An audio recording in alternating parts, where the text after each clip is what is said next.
Howdy, howdy. We are live on another Friday night to talk about some Star Trek with all of y'all, and I am very lucky to be joined by two really cool dudes, Starfleet Boy and Aaron. How the hell are y'all doing tonight? Good. Okie dokie. All right. Well, we got some people watching. We're going to be talking about some lower decks, so let's just go ahead and get started and talk about this week's episode. I'm Fathery. I'm Starfleet Boy. I'm Aaron. And this is Tex-Trek.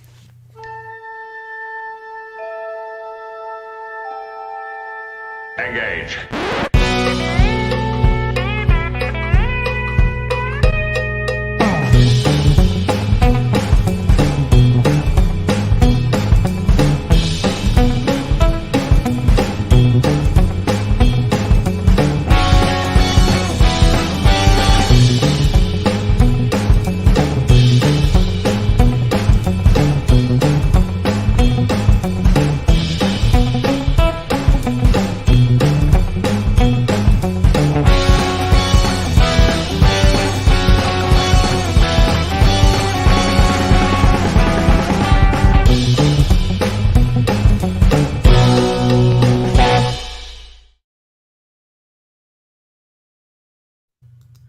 Welcome back aboard the Starship Texas for the 212th installment of the Tex-Trek podcast, the home of Star Trek fandom from deep in the heart of Texas, where we take a deep look at Star Trek old and new.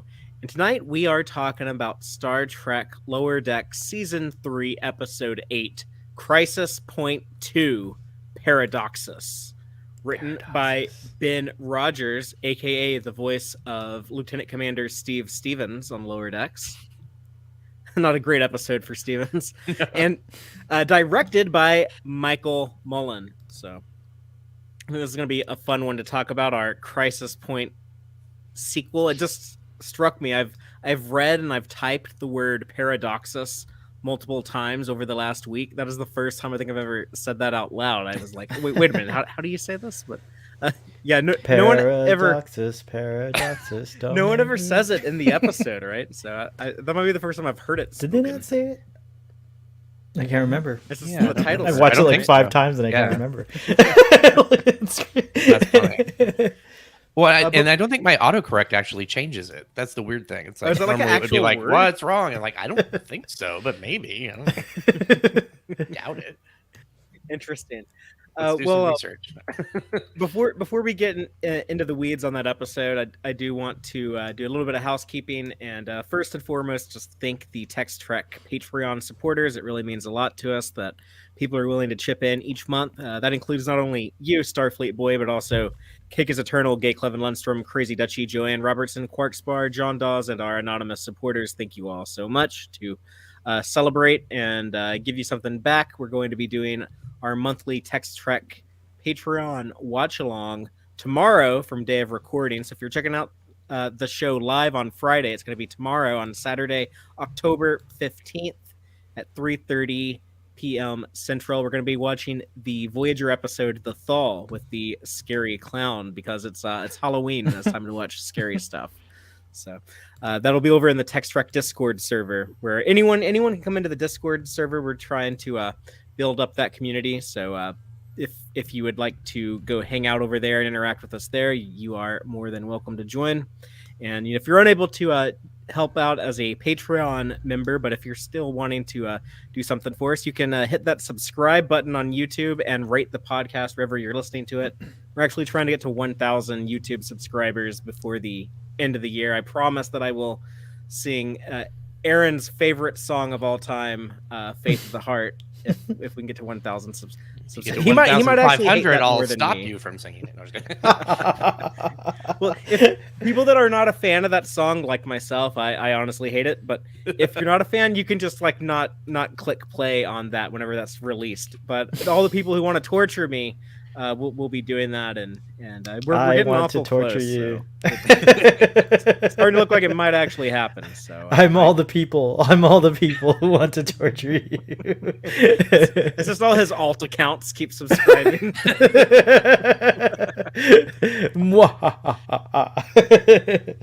all the bots just replicated. Summon the bots. So Paradoxus is a real word. It's a heart thing, which is interesting. It's Pulsus Paradoxus. Basically, it can be thought of as the direct competition between the left and right side of the hearts for limited space. Fascinating. Yeah. Huh. Yeah. Well, you learn something new every day. Yeah. I feel like maybe I've had part of this at some point in my past with my old heart. That's weird. So, yeah. That's wild. Well, so that's why it doesn't really autocorrect says it's fine. Like, okay, because it's a real word. Doesn't really also feel like the episode at all, though. It's true. I also feel like Tex-Trek is where we learn all these things. Like I never learned these things anywhere else. Did Mike McMahon and Ben Rodgers know the what that meant when they? I don't know. I have to ask Mike. Like, I'll message him and ask him. I was like, hey, did you know about this? I feel like he's gonna be like, of course I knew. Yeah. He's like, see how well it works with the theme? Well, let's just go ahead and get into the episode. Before we start sharing our thoughts on it, I'm going to recap it for everyone by reading the official synopsis, and then I'll kind of expand on that with spoilers just to refresh it for all of y'all. But the official synopsis reads, Boimler's holodeck movie sequel tries to live up to the original. They like the cryptic synopses with Lower Deck Season 3. They don't give away much, which is probably good, but yeah, this is our sequel to Crisis Point. If you recall, that was the Season 1 episode where Mariner took our Lower Deckers on a holodeck adventure to work out some of the issues that she was struggling with. And so we kind of see Boimler go through a different crisis in this episode, and kind of coincidentally when he's trying to have his escapism adventure, and we see Boimler doing some deeper processing. So we're just each going to go ahead and give our opening statement, just kind of our broad impression on the episode, and then we'll get into more the nitty-gritty details. But first and foremost, I just want to say that this was another big winner for me. I didn't really get the episode the first time I watched it, though. I think it really benefits from rewatching. The first time I watched it, I spent like the first half of the episode very confused and like, what's going on with Boimler and stuff. And then and I was also very tired after a long week when I watched it. But then when I saw it again the second time, and then the third time, and then the fourth time, I was really, really liking it more and more each time I was watching it. I think that it lived up to the original. I think this last streak of episodes from Reflections onward, they've all just been home runs for me. I've been extraordinarily impressed with Lower Deck Season 3. I've heard some people online saying that they're not liking it as much as Seasons 1 and 2, which I find peculiar, because I've been consistently impressed. I think I was a little underwhelmed with Episode 4, where they're just journeying across the ship for the whole episode, but and even that wasn't bad. But otherwise, like especially the last several, I've just really, really appreciated. There's a lot of layers and complexity to this, but it has kind of commentary on fandom. It has kind of commentary on sometimes even like a bad movie or a bad piece of media might really speak to you, or might be like what you needed to experience at the moment because of something else in life, and like those connections that we find, and then on a larger scale, just the finding meaning, finding that significance in life, and also dealing with the random tragedies that go along with that. So yeah, I was again impressed with Lower Decks. Starfleet Boy, what did you think of this week's episode? Well, I keep saying every week, oh, this is my new favorite episode of the season, so I'm not gonna say it, but it is. I have to agree, this season's filled with home runs. I think it's also I think the show, someone said it, like Star Trek seems to get into its groove like at Season 3, right? So it's in that Season 3, I think it was Jill who said that, Season 3 sweet spot, and it was like they are doing that. Yeah, every episode's been a hit for me so far. What I liked in particular about this episode was how it kind of like highlighted grief, and also just we are always kind of, at least not always, but like I would say that with the pandemic still here, rather it's not even behind us yet, but some people think it is, we're all dealing with it on a universal level as well as a very individual level. So I thought that was really, poignant. This episode did get me teary eyed, and of course that cameo is just like super delightful. So yeah, I think I'm excited to get into the nitty gritty because there's only 2 episodes left, so we're on the home run here for the finale, and so I wonder what's gonna happen. I have no freaking idea, which is very exciting. yeah. Mike likes to save big stuff for the final 2 episodes, and considering how big they've gone, this season so far, Rutherford's past, visiting Deep Space Nine, that great peanut hamper adventure last week. Whatever the hell your reaction to that was, a lot of people had strong reactions, and both positive and negative, but that was a big deal. And then this here, the sequel to Crisis Point. So what are they saving for the last 2? I know. It'd be fun to see that. I kind of feel like everything's going to collide somehow because you've got the thing that ended the episode here, and just I think there's just a lot of threads that probably they'll pull together somehow. Yeah, I wondered about William Boimler, if he's going to play into the finale or not. Yeah. I mean, they definitely have a lot of balls up in the air. That Rutherford's, the secret conspiracy around what's going on with him. Peanut Hamper and Agamus, they're probably plotting something evil. So I assume all this stuff is going to pay off in season 4. But yeah, I mean, there's so much. You got to think at least one of those has got to pop up again in season 3. It's gonna be Winger Bingston. So. They're gonna reveal that he's like the big bad of the season. He has a triple threat after all. Aaron, what was your take on Paradoxus?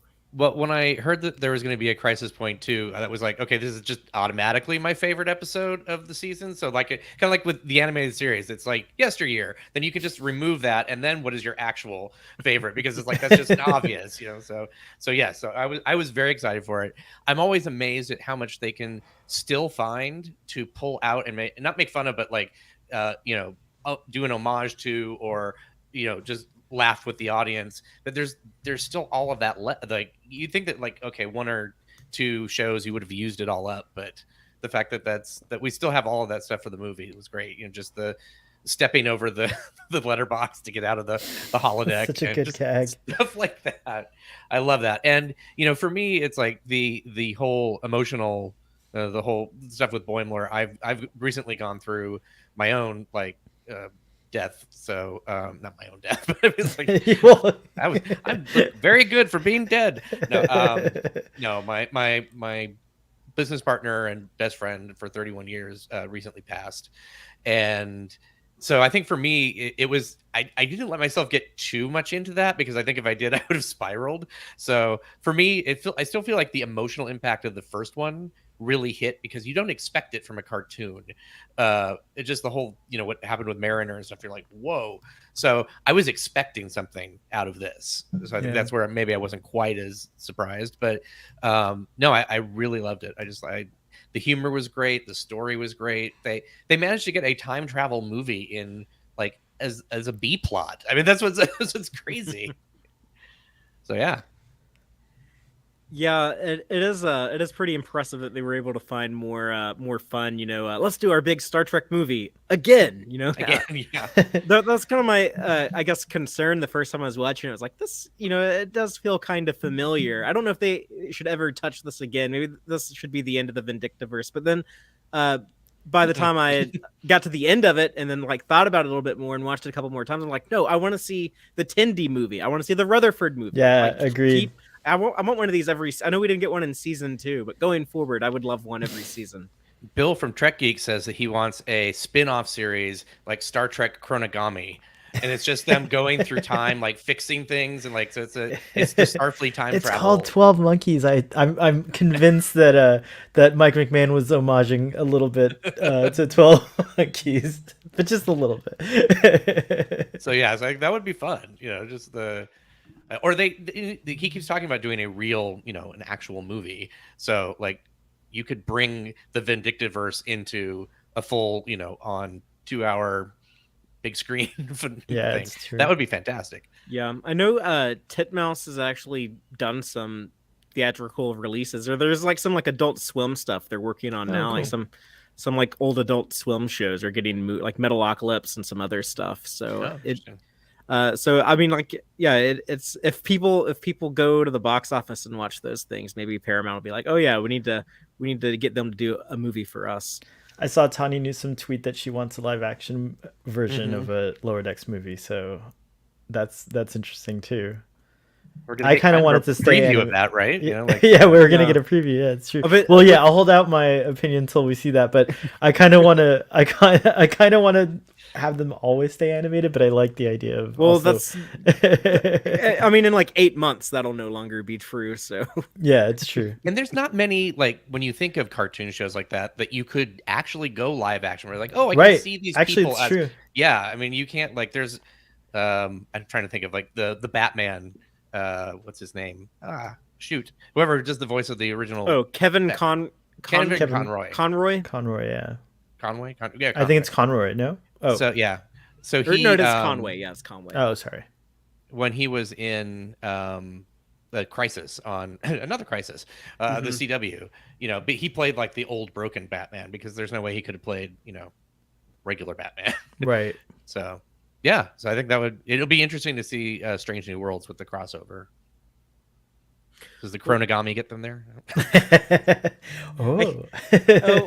We'll talk about the Chronogami, but yeah, let's go ahead and get into the episode breakdown, starting off with in media res, right? We open in the middle of, well, not the middle, but during the I guess the opening action sequence of Boimler's Starfleet movie with the Cerritos in battle with not a Valdor class Romulan ship. Everyone keeps calling it the Valdor from Nemesis. Like, no, it's not. Like, do a side by side. They're similar, but pretty different. But when I finally saw it in the episode, they're noticeably different too. Like when even the silhouette. Trek Core and Trek Movie both didn't notice that they're different because they both called it a Valdor on their reviews, but yeah, we have kind of a movie type MacGuffin. The Chronogami is like their red matter, proto matter, or whatever, and we have their villains are like the Romulan Duras sisters, basically the triplets, the Melpinar. Melpinar, yeah, that's what it was. Triplets. Did anyone look up what that, like, if that has any meaning in Romulan? Like, I think it's just like made up name, but. They have the boob windows though, so Gene would have approved. People always talk about Gene's vision or the the franchise, the universe that he imagined. Like he would have gave 2 big thumbs up to this. Well, yeah, what do y'all think with I guess we already saw this clip at Star Trek Day, but yeah, with the return of the Sovereign class and the introduction of Boimler as his captain character, Bucephalus Dagger. Yeah, how you say that? Bucephalus, I think. It's Bucephalus. Which Starfleet boy, you informed me. Yes. That is the horse that Alexander the Great rode. Correct. And I forgot to mention last time, also Baron Karl Friedrich Hieronymus von Munchausen, he named his horse Bucephalus as well as an homage to Alexander the Great. Oh. Which is Baron. I don't know if you guys have seen that movie, Baron Munchausen, the Terry Gilliam film. I haven't, but that's a hell of a name. It's so good. Yes. When you have a name like that, you have to give your horse a name that you keep up with. Isn't that where you also get Munchausen syndrome from? Yeah, that's exactly what it is. So, sorry, real quick aside, Father, I know you don't, but Star Trek medical show. Yeah, Munchausen's by proxy is because of this German tale called Baron Munchausen. He was a propaganda tool for the German army, the Prussian army, back in the day in like the 1500s or whenever that, back then, maybe even earlier. But yeah, he was a propaganda tool, so he became Munchausen's by proxy. So a lot of education going on tonight on Tex-Trek. You're tapping into that part of my brain that actually has information. You say that like it doesn't happen often. Is there not much in there to work with, to tap into? I said it. That's what I said, Father. Now the horsey will bite you. The horsey will bite you now. But I love this. I love that. I immediately knew. You're right. We saw this clip before, but like I immediately started getting excited for everything, and that I knew was coming, and just the music and like Captain Dagger, and I like these uniform variant. There's just a lot here that's like really delightful, and of course seeing the Sovereign class so beautifully like animated and doing its thing was great. We didn't see much of the Sovereign in action because like they never showed it on DS9 or Voyager because they wanted that to be like their movie ship. They wanted that to be the Enterprise. So we only got it in First Contact, Insurrection, and Nemesis, and then a very little tiny glimpse at a Sovereign in Picard season 2 a couple of times. But yeah, like other than that, like it really hasn't. We haven't had like a new shot of the Nemesis like in action and all of her. I'm sorry, of the Sovereign since Nemesis in 2002. Right. Yeah, that's a good point. It's been 20 years. Wow. I think Picard season 2 had like 12 of them in one scene, and then there were like 5 in another. I don't know, but like they were tiny. They were like all at one spot, just like. But I love Mariner in the background here, just being completely bored. Yeah, she was trying to get into it.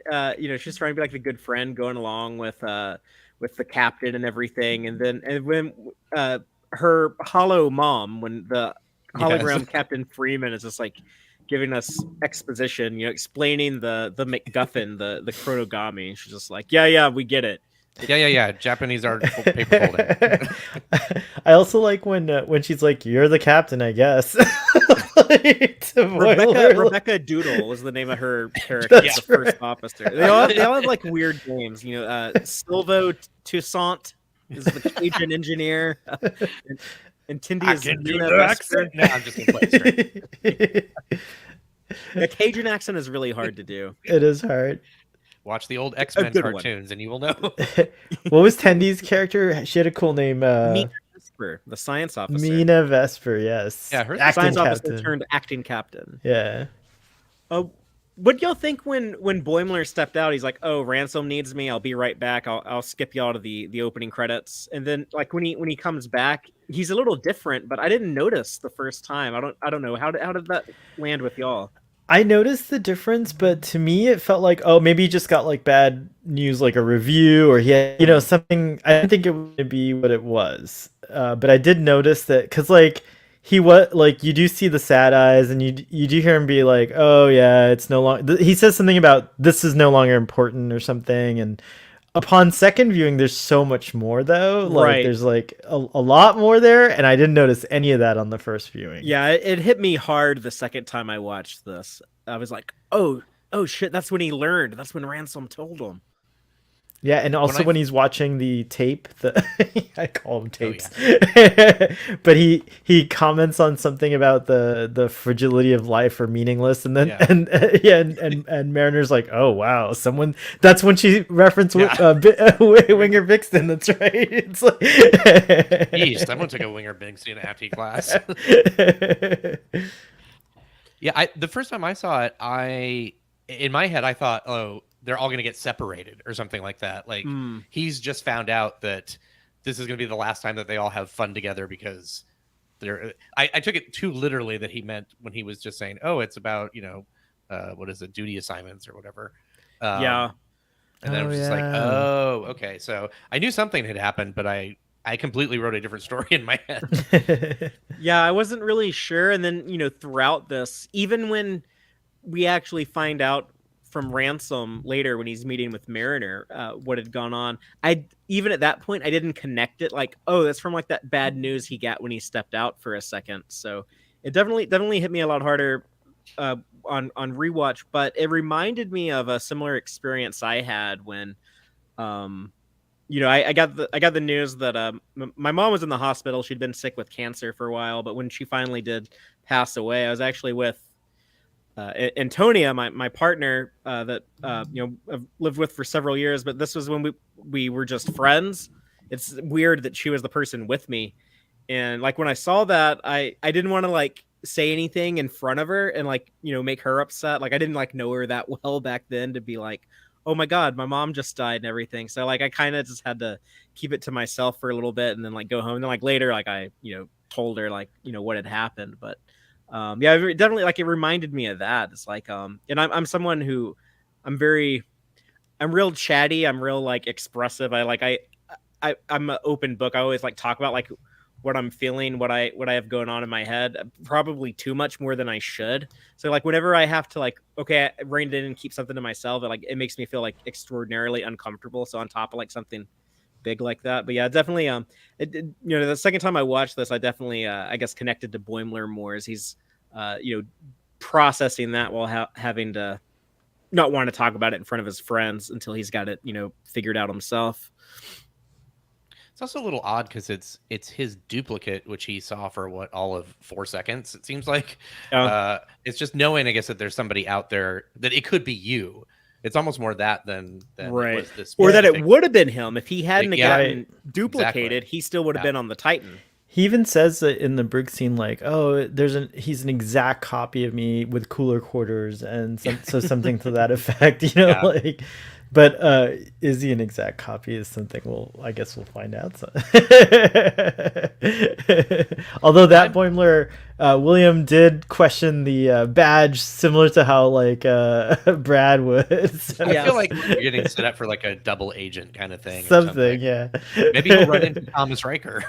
Like they'll have I wonder if they'll canonize those Bashir stories, which I think Fatherly doesn't like. Someone doesn't. I don't know. Someone told me they don't like those stories, but the Bashir stories, that don't they go off to a like Section 31 thing? And if that's possible, could we get a follow up to Malcolm Reed? Maybe I don't think they're going to canonize the Star Trek novels, but they might pull some.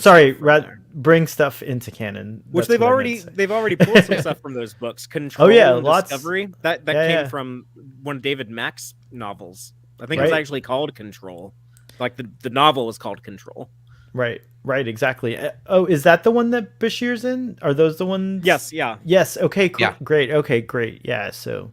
I think he ends up on, like, ill, or I can't remember. Something, it's like he's on...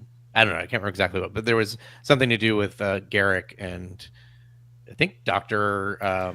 Pulaski. Oh, one of the books. Yeah. Mm-hmm. Yeah, this could open doors to, like really funny stuff with the Obsidian Order and the Tal Shiar and like would it be funny?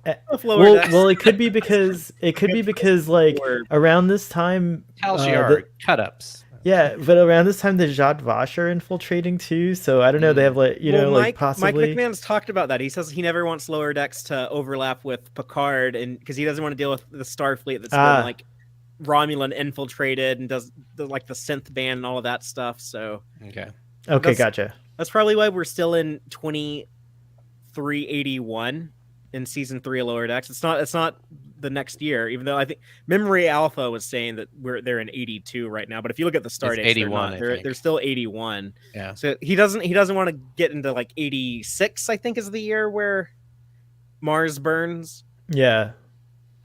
I think so. While we're on that subject, though, over in Prodigy Town, Aaron Watkey has said the opposite. He's teased like, oh yeah, like maybe we'll see some of those events from our characters' perspectives. So that's going to be really interesting. I love that. That's cool.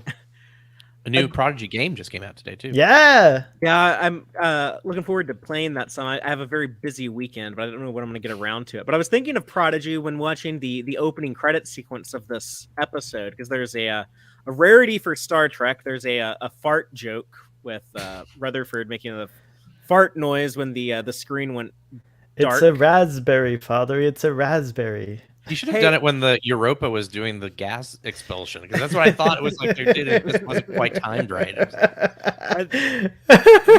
But fart jokes have existed in Trek since 1989 in Star Trek V. Beans and whiskey, an explosive combination. Oh, yeah. And then they left that subject alone until Jankum Pog came along in Prodigy. I was thinking, like, when was the last time we had a fart joke in Star Trek? And it was like, did Jankum make a joke? Yeah, it was when Janeway gives them tricorders for the first time and explains, like, this is a tricorder, you can scan stuff. And then Zero is like, oh, I'm detecting some gas. And then Jankum Pog is like, yep, that'd be me. That's funny. What do y'all think of the Europa Lab and the I don't know. It's kind of like if you took like Star Trek Into Darkness, Carol Marcus, and put her in Star Trek: The Wrath of Khan, Carol Marcus's wardrobe. Like they wanted like the like Hollywood supermodel type, gorgeous, sexy babe, which Boimler shows very little interest in because he's obviously distracted. It's like, oh yeah, Captain Dagger's love life doesn't matter now, but. We got confirmation in this episode that Boimler is totally not interested because he's in his career mind or whatever, like he's focused on the mission, because when everything goes to shit he goes, I could have married Leanne, like, so he actually does think about but he's so focused and on the mission that he has no time for it, so he's actually being sincere when he says that, which I really loved. He programmed her and he clearly like wanted her to be to romance her or at least for Captain Dagger. Yeah, it's true. He had a blonde girlfriend in season 1 in Cupid's Errand. Oh, that's right. That's right. Oh, he has she's kind of similar. Yeah. I thought it was really interesting on our Twitter Space discussion last night. Someone brought up that she also kind of not only does she touch on Carol Marcus, but she also touches on like kind of the more sexualized Carol Marcus that we got in the Kelvin films. Alice Eve's version of the character. Version of it, yeah, exactly. So that's really interesting that this show there's so many layers, but I guess there's so many layers to Star Trek, so it makes sense. But it's really nice how he like everything feels so balanced and coalesced really nicely. I don't know. I can't find many flaws. I'm sure we'll get to some of those things in this discussion, but yeah, it's just overall it's pretty amazing how like well everything just kind of flew into onto our screens in this one. I also love that we have the rounded kind of screen here, and then when you push in, it's like completely different, just like in the movie. That's right. Yeah, like they got the continuity error in here. Great. They even do like the animated. What I always assumed was like animated like consoles and levers and stuff that's supposed to be on the outside of the monitor. But you can tell like, okay, well that clearly isn't practical. Like someone painted that. But yeah, it was like that exact same effect. I was like, oh my god, that is so perfect. Like that attention to detail. That's where if you watch with somebody who's not as big a Star Trek fan as you might be, that you start laughing and they're like, what is funny about that? Yeah, like you're just it like, must be confusing. You don't know. It's a teaching opportunity. Opportunity. But did you guys like? I love that the past was represented by the 1701 Connie, and the future was represented by the D, the Galaxy class. It was like the Matt Jeffries design. That's right. It wasn't the. That's right. Yep. It wasn't Strange New Worlds Disco Prize. It was the old school. The old Connie, school. So. Yeah. I also love that. I mean, this thing about the world lines that prevent time from folding in on itself or whatever and all that. Like, I know it was all technobabble and it doesn't make any sense, but that sounds like it should just be a thing that they use in like Star Trek to explain some of this timey-wimey stuff. Thing. Yeah. Yeah, it's kind of interesting, like trying to figure out what is fiction and what is reality within this episode. Like, I almost feel like this is the outdated, the Regula station from decades ago in their world. It's like, I wonder if it's sort of like a 1960s James Bond kind of background where you do something where you'd make it kind of a period piece. I'm almost wondering if that's what this is kind of supposed to be in some ways.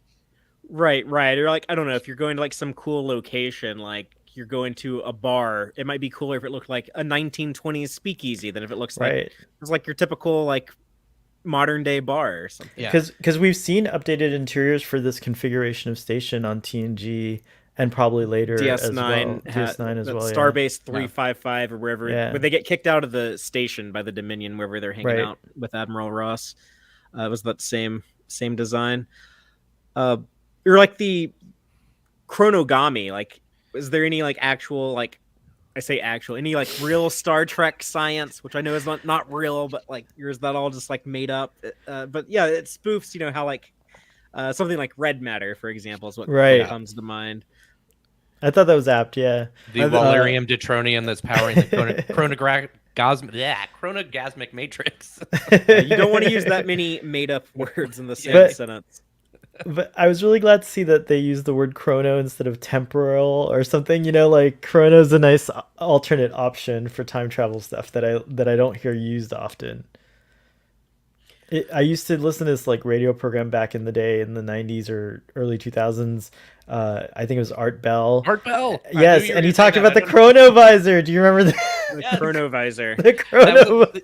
Isn't that what like the Vatican has or something? Yes, like that? yes. They could see back in time. I'm like, oh. Okay. That was and he used to like rove around. Anyways, but yeah, that's what the chronogami device reminded me of. Did you get like a cool little watch you can wear on your wrist and use it to follow people through time? That reminded me of Supergirl, actually, because she had the watch that was looking for her power source in that movie in the 1984. Oh yeah, in the 84 movie with Helen Slater. What was it called? The whatever. Something a gram. It basically had almost an origami kind of name too. Yeah, interesting. I have a sweet spot in my heart for that movie because I liked it as a kid and I had such a huge crush on her.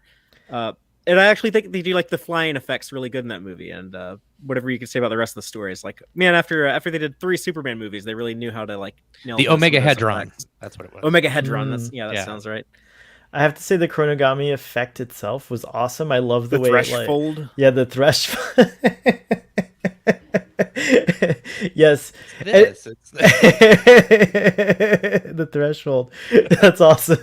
But yeah, it was pretty. That was pretty rad, and we'll talk about it. But the adventure just gets better and better. Yeah. It's a really fun ride. Yeah, when they get the news, they have to go to Tadashore 9. Which, I have a question. On how that planet got its name. Yeah, and so is that how he? Because I've been saying Tadasciore, and I don't know why, but is it Tadashore? Is it Tadashore? Okay, good. Now I know. Fred Tadashore says it like Tadashore, but oh my gosh, you say it might actually be more accurate to like the actual like Italian. I don't know because there are strange. Whatever he says. Yeah, I'm gonna go with what he says, but I'm glad because I don't think I've ever heard him say it. So Tadashore, which is a cool sounding name, and it might be actually proper in Italy as well. I have no Italian expertise. I just said Tadasciore because it looked like it. So that's how it looked like to me. But now that I know, I'm glad because I'm glad they did that, and it was a really great It was a really great device to fake you out. It was really like for later to make you go, wait, are the planets' names important? Yeah. Well, we had the one afterwards has a similar name to somebody. Yeah, it's almost weird that they did that in the same episode and only did 2 of them.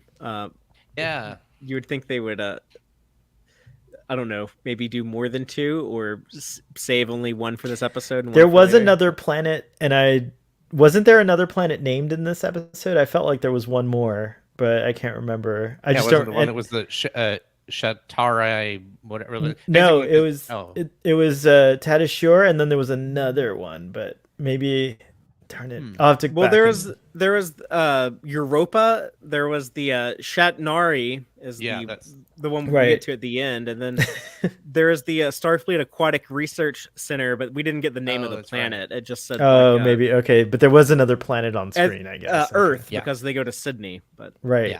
Yeah.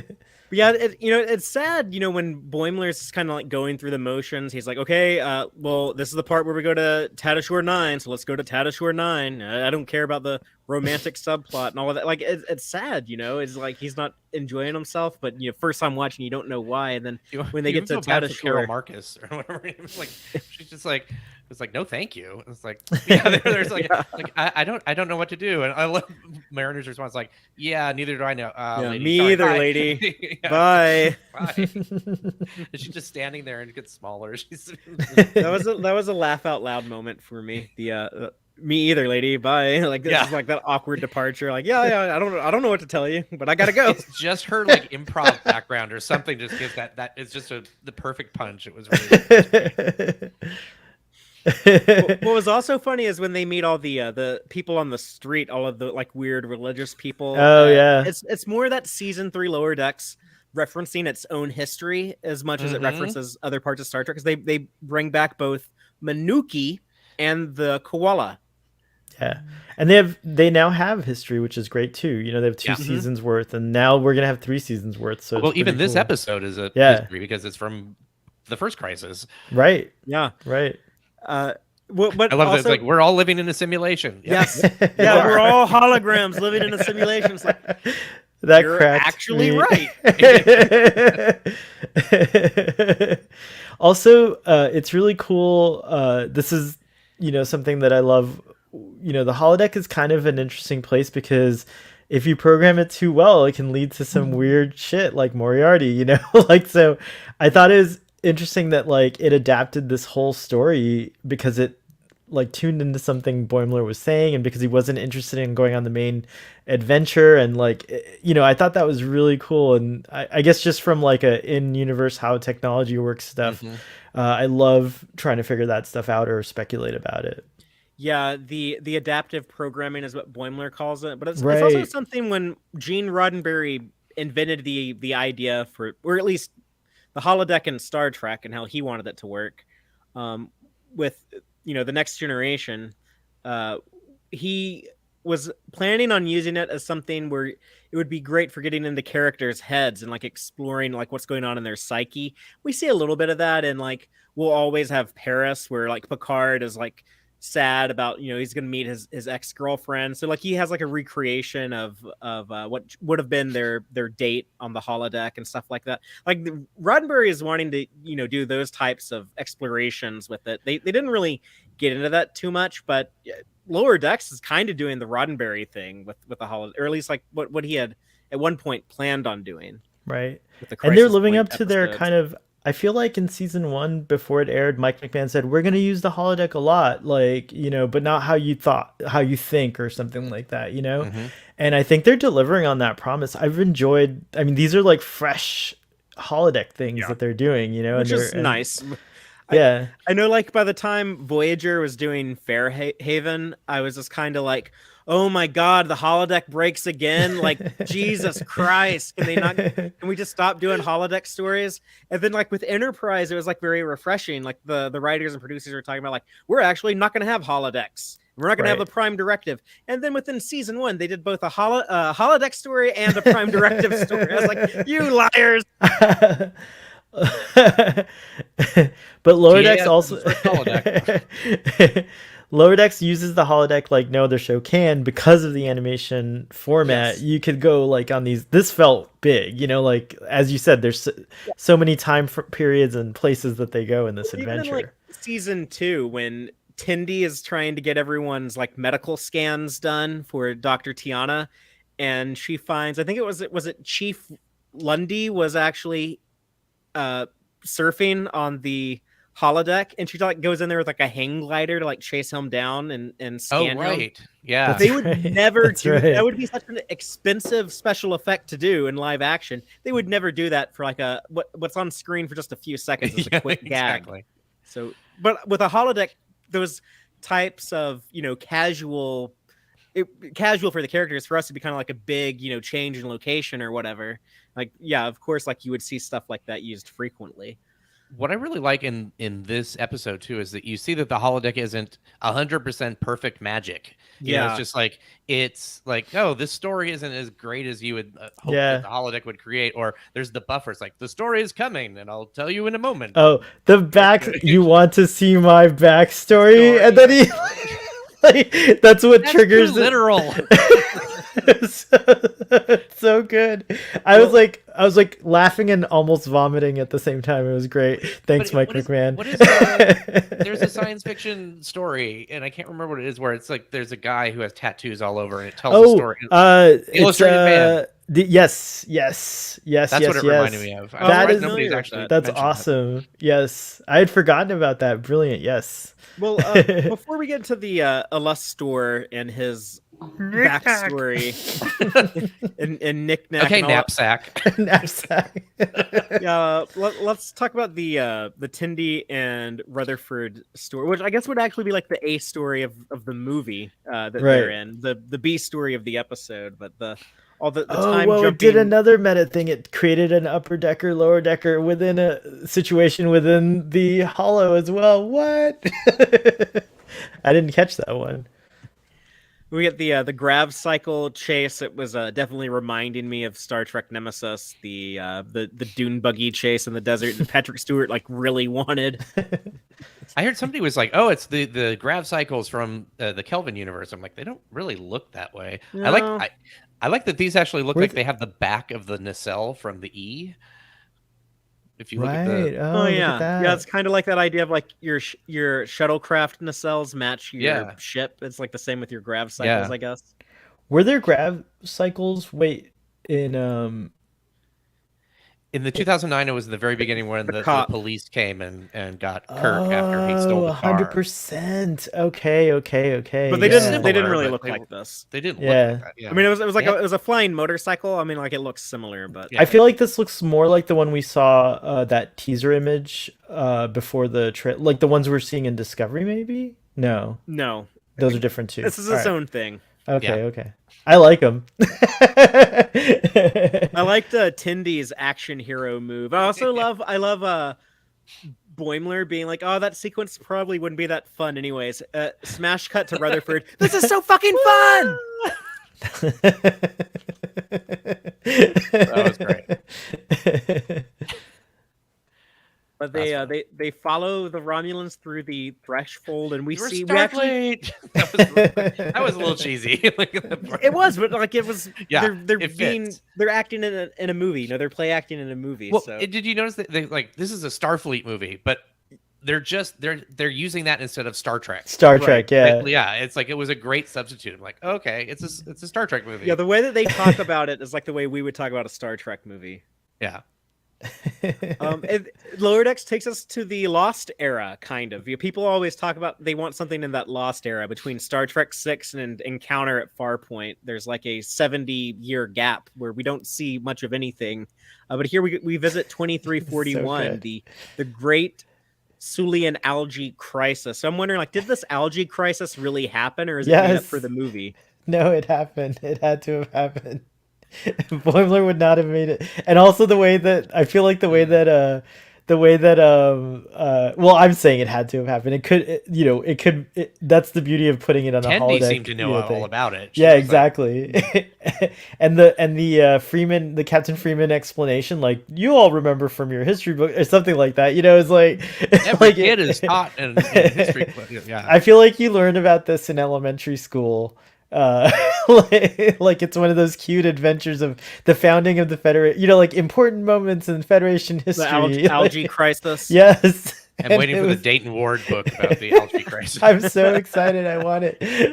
Yeah, I'm sure he's got a pitch for it ready to go.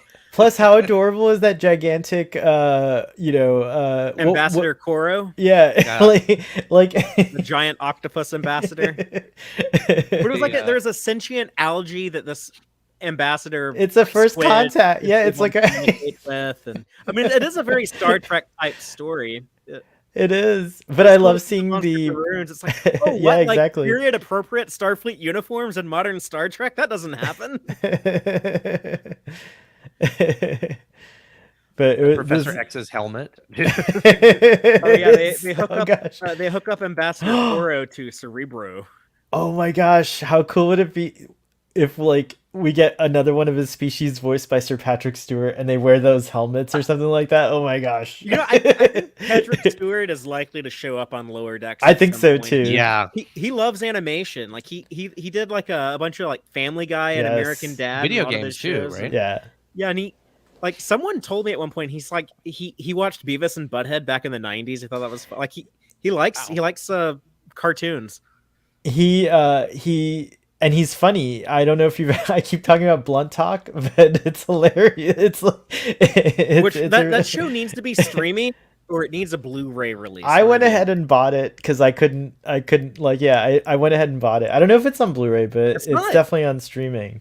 if I'm paying money for it, I need a physical format of it in some form. True. I understand, but it's a delightful show.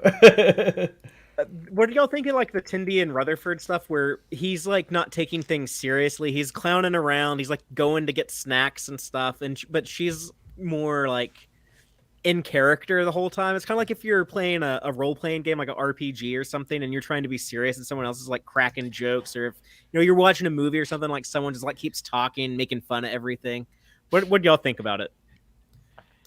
It was extremely relatable because of our Star Trek improv show, where half of us were like, we're making Star Trek, and yeah, it might be funny occasionally, but we're doing Star Trek, and the other people are like, oh my god, it's just like, they're trying to make it a complete comedy the whole time, and you're just like, we're doing, like, so afterwards you have notes like, but it's a comedy. Like, it's not a comedy. That wasn't meant to be that. It's like, so yeah, I can totally see. You were the Tindy. Yeah. Yep. Oh, totally. I was somewhere in between because, like, on first viewing, I was really vibing with Rutherford because I was having fun, and I was like, "This is fun." It's totally,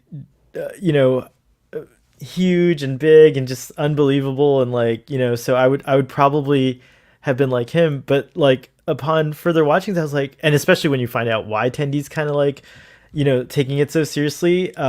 I was like, yeah, Rutherford, maybe you should have checked in earlier, like, like, cause he does figure it out as soon as she admits it. They have a moment where they like realize that they weren't on the same page. And then when they are on the same page, he's like perfect. He's a great friend. And, he stands in line and he's like salutes her and he says, you're going to make a great captain. And it was like an awesome, kind of moment. But yeah, I was like, yeah, Rutherford, you should have checked in a little earlier. I like when he was trying to when they beat up the punks in Australia and he's trying to take like their clothes. It's very very Terminator 1984. In fact, they're actually they're in the year 82. I know that's when Wrath of Khan came out, but I was like, man, that's like really close to Wrath of Khan would have been playing in theaters July 15th, 82, because I think it came out in June. Not a June release. Is this the first appearance of Sydney in Star Trek? I think it might be. We haven't gotten much Australia. Like, there's no like Australian Starfleet. We hear about the penal colonies. I feel like, right? That's in New Zealand. Oh, New Zealand. That's right. Don't get Australia and New Zealand confused. Like I've seen New Sydney, I think. So. Oh, okay. But yeah, Ambassador Koro's octopus ancestor was on display in this Australian aquarium, so they have to travel back in time to Earth in the 80s. And it's like it is a plot from like a bad Star Trek movie. They're doing like the First Contact thing or the Star Trek 4. I guess it combines. It's kind of like the Borg going back in time to sabotage the present. That's what the Romulans are doing. But they're going back to the 80s, so it's kind of like Star Trek 4, but yeah, more that movie vibe. And the more I'm thinking about it and talking about it with you guys, I feel like this should have been a movie. Like, this has a story for a Star Trek movie. Like, let's do it. Come on. Yeah. Sydney was seen from space in Star Trek First Contact. Oh, yeah, I think that's it. Oh, nice. Yeah. Springtime in the audience says, will we see a USS Kitty Hawk? It's a bit surprising we haven't seen one in Star Trek before. I didn't even... Yeah, that's a good point. That should be a ship, at least in the background or on like a display at a starbase or something. I laughed at the shot of the Federation building from Star Trek 4 because it was reused in TNG a few times, but I wouldn't have thought that was like the building that they're signing the Federation Charter or whatever in. Yeah. Maybe it's not. Maybe this is just like Boimler taking like creative license. But yeah, we see the same holographic recreation that we saw in the final episode of Enterprise with Troy and Riker. But we've never ever literally seen this. It's right, all a recreation. Wait, go back to the picture of the building. I mean, the one here in the foreground. Maybe that building became that building. I don't know. It's like. I don't know. But I guess they're centering on the famous building from like the matte painting. It was fun seeing some people walk around in like the NX uniforms, like the Enterprise jumpsuits, but they're all like so tiny. You just see them like in the distant background. The only time we've ever seen it was when Shax had that, or when there was that we saw all the different versions of him or whatever. Yeah, when Rutherford, Rutherford was freaking out, imagining like the Shax resurrection story. Until he found out what it actually was with the Black Mountain. You guys have both played Star Trek Online, right? I weirdly worked on Star Trek Online, but I've never played it. Yeah. Can you? I guess, Father, can you go to that compound like like in Starfleet headquarters? I'm calling it a compound. I'm like I don't know what it is, but like, I'm can you very, go to? very confident that you cannot. Oh, you No. can't. You can go to the I'm pretty academy. sure. You Yeah. can go to Earth. That would be Space Dock, across the river. I don't think you, or No. across the river, across the bay. across the bay. In Alameda. No, actually, the rivers of Alameda. Wait, so you can't go there? I don't No. think so. Oh, You can go to the academy and you can go to Earth Space Dock. I think that's all you can do on Earth. really? That's interesting. They I need just to want, build like, a Earth. future, I want like, to hang you out just in Earth. I want to go to walk around. Cisco's. Yeah, exactly. Yeah. Yeah. It's just Make a it thing where you so. just walk around and talk and just, like, chat with If friends. Star Trek Online gives us more Earth, I'll buy a PC and get on Star Trek Online sooner. But I do plan on it anyways. You I'm can play it dying on like a PS4 or Xbox. That's yeah, what and I'm trying to get my PS5. Yeah. I worked on the translation of the interface from desktop to console. Oh, right on! Oh, Wow, cool. Yeah, very cool. I didn't know that, but yeah, There's I've another. I've only There's played another on the- one of your talents I didn't know. That's the amazing. interface, not really like gaming per se, but actually that's Still, my that's friends cool. in the other room hooking up like a Switch and a PS4, so I'm gonna try and play the Supernova game, and I was getting excited for Resurgence, and then it's like, oh, it's delayed, but that's actually a good thing. Yeah, it's nice that we actually have some news on that. The Star Trek Resurgence game that was supposed to come out in spring of this year is now coming out in spring of next year. But they April or May. They gave like April. a firm date, as I recall. I'm wondering if it's going to come out like in conjunction with Mission Seattle. Oh, neat. That might Oh be yeah, that's in May as well. April, Right? right? That was No, like it's April 7th or something like that, wasn't it? No, it was I Chicago imagine. was in April, but Seattle is in May. May it? 28th, I feel like, but I might be Yeah. not. Yeah, it was right remembering after that. my birthday. That's cool. Yeah, no, Yeah. it'll be Birthday trip. nice weather, like Washington in late May. That should be a lot better than Chicago in early April. Seattle is wonderful that time of year. In fact, May 26th through 28th. like the 28th, really summer, like beautiful time in Seattle starts right at like around June, like right after 4th of July actually is when it just gets like perfect. So and oh, we should go sailing on Lake Union if you go. We'll protect you, we'll keep you in a bubble or something. I will not do that. I was born in Bellevue, so I was like, Oh, that's right. That's right. That's right. So perfect. We Yeah, were they on have the floating bridge that sunk. We were on that like a half hour before it sank. Oh my We goodness. Wow. were going up and we're going to a big sale at REI. So we went to their big central store. I know which REI you're talking about. I love that REI. That's Like, amazing. the storm is chasing us, and we're like, okay. So we kind of got in there and got our stuff, and like then it kind of turned around and followed us back the other direction, and so we got out just in time, and then we heard on the radio that it had gone under. It's like, well, I'm glad we weren't there. You've convinced me. I have to do like a 2-week vacation in Seattle. I miss Seattle, so yes. Anyways, sorry, Father, I derailed your program again. I'm used to it at this point. It's the Starfleet boy vacation channel. Well, just to pivot back to the show, what did y'all think of? I guess Starfleet Boy, you talked about it a little bit, but like the reveal of like Tindy, her the reason why she was taking things so seriously, like wanting to be a captain someday. I didn't know if this was a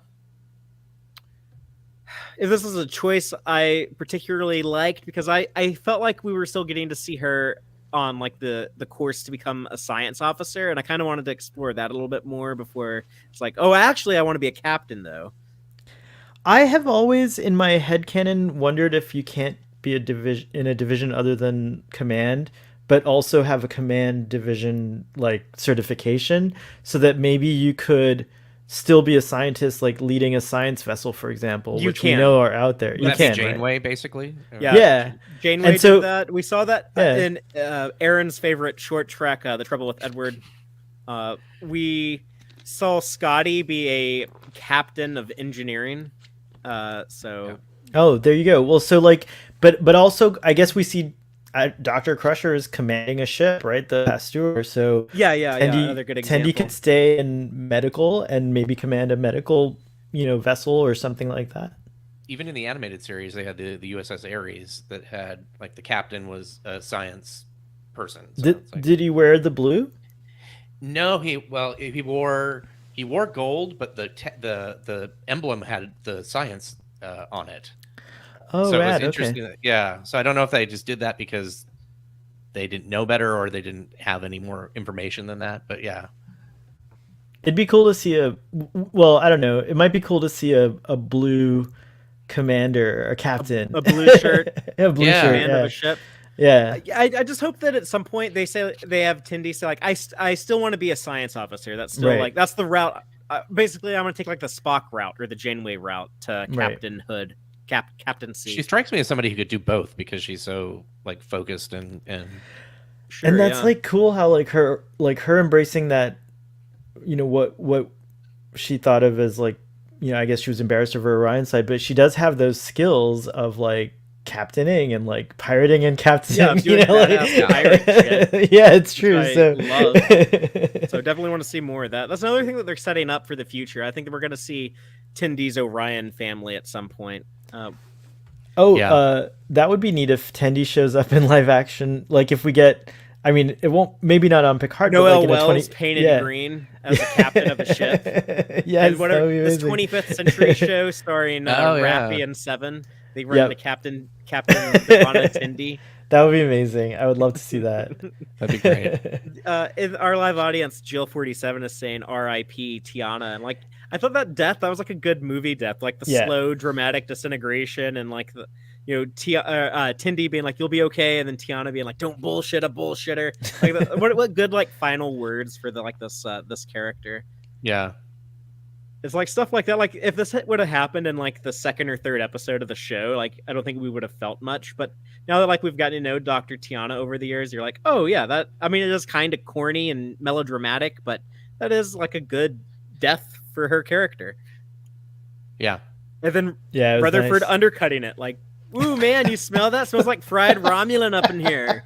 It was hilarious. I laughed so much, but I also then I felt guilty immediately because I knew, I was like, Rutherford, like what are you doing? What are you doing? It was the straw that broke the camel's back. I would say, yeah, you could tell that's when that Indeed. was be like, okay, that's it. She's gonna lose it now. Has everyone this season in our lower deckers had a chance to kind of vent and go off? I feel like we have seen a little bit of that, and I think it's great. Like it feels like a neat kind of thing to explore for these characters, and I think everyone, we all have done it. I think everyone, sometimes will scream into a pillow or something when they're frustrated. Being pushed in interesting and dramatic ways. Yeah, it's true. We see some of that with Boimler definitely, and with Mariner a little bit in the episode. But yeah, like Tindy solves the A story of the movie by doing the Bill and Ted thing.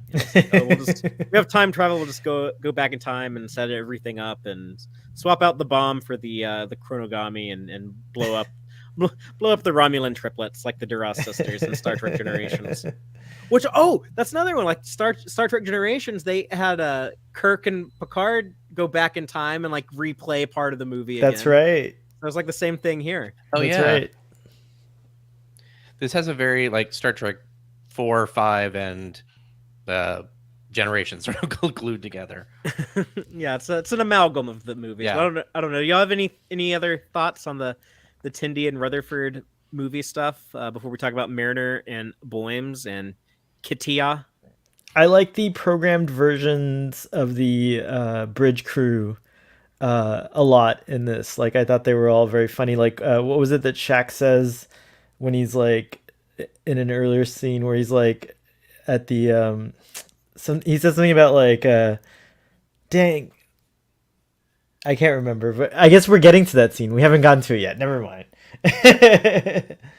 Do you know what I'm talking about? Where he punches the guy and he's like, he says something really funny. Oh well, old man brain. I look young, but I'm an old man. I apologize. Starfleet man. Starfleet man. I'm Starfleet old man. Starfleet geriatric. Starfleet geriatric. Oh yes, I got to see if that's available. Yeah, see if that Twitter handle. That'll be my transition out of the boy. I can Willy Wonka the Starfleet brand to someone. Starfleet boy brand. Well, let's get into the Alustor stuff with Knick-Knack and the literal backstory of how to get to Kitty Ha, Chiha. which, Boimler kind of came up with this idea on the fly in the holodeck when all these programs they claim like, oh, I have the the meaning of life in the universe, my god can show you the way. So he's like, well, wait a minute, what would the computer actually come up with here? Maybe I should go off course and pursue this and see what it stirs up. But Mariner of course has no idea, like, hey, like your objective for the video game is like way off over there. Why are we like, this isn't even a side quest. This is just like random made up stuff. Like, what are we doing here? You're wasting my time. And they're feud about like, oh, the purity of the Vindicta verse, and like this character is too stupid to be in the Vindicta verse, knickknack or knapsack or whatever. That whole debate over I guess Knick-knack. like what should and shouldn't be canon in the Vindicta verse. Gee, That this was awesome. a canon conversation. That I don't know where they. Not only got that, she's from. protecting her intellectual property too. Although Boimler's right, he did actually create the program first. She's reacting like Gene Roddenberry when he saw the script for Star Trek 2 or 6 or 5. Oh my gosh, that's great. That's hilarious. This was That one is- of the best that's- gags, yes. the letterbox stepping out of the letterbox. Yeah, like when that. which I'm not really sure like how that works from like our Yeah, characters' that's what it's like. perspectives in Yeah, universe. But exactly. I guess Like, the idea of like anamorphic widescreen like still exists in the 24th century, and so like if you're trying to recreate a movie, maybe it's just like visually it's just represented by like your point of view is just like a different aspect ratio than normal. I don't know. It seems weird to me, but it's a funny visual gag. It could be that the holodeck has to reconfigure itself to make you feel like you're in that perspective. And so what you're seeing there is part of the illusion that it creates. And so you still have to so it creates these actual like physical panels. But to you, while you're in it, it feels like you're in that environment. Like somehow things feel wider and more motion picturesque. But yeah, it's funny. I made that up. That's techno babble. that whole idea of like if you have two people at different parts of the holodeck, how does it reconcile certain things? Just that. Brilliant. That's hilarious. We solved it. Hey. But the way that they're debating over like what they should do in their holodeck movies, like I wanted to have a commentary on like the human experience, and no, I want it to be like more like action adventure, and this is an uneven slog that totally ignores the success of the original. And it sounded like fans talking about Star Trek. So. Well, at least it's not a concurrent timeline, a cinematic timeline. You get the same characters, but younger actors play. Yeah. Scientifically, that'd be a bit of a stretch. Yeah, that's a bit of a reach. Star Trek 3 and Star Trek 5 used to get so much dumping on before Twitter. I don't know if Star Trek 3 ever got like a ton, but the motion picture in Star Trek 5 both definitely did. I feel like TMP is lessened, but I don't think Star Trek 5. Oh yeah, sorry. TMP got a lot of the snoozy film and all that kind of stuff. Yeah, you're absolutely right. Yeah. And I guess that's where that odd number thing kind of like only even numbered Star Trek films. There used to be a thing that no longer applies. Thank goodness. I think. Yeah, I mean, Star Trek Nemesis broke that from being applicable, but I think over time, many people have softened their hearts to the ones like Star Trek: The Motion Picture. A lot of people now regard it as like a masterpiece. It's definitely had the biggest upswing. Star Trek 3, which was I know I'm weird. That happens to be my favorite Star Trek movie of all time, but I think it's easy for it to not shine when it's sandwiched in between The Wrath of Khan and The Voyage Home, arguably the two most popular movies. Does that make Star Trek 5 the melting ice cream on top?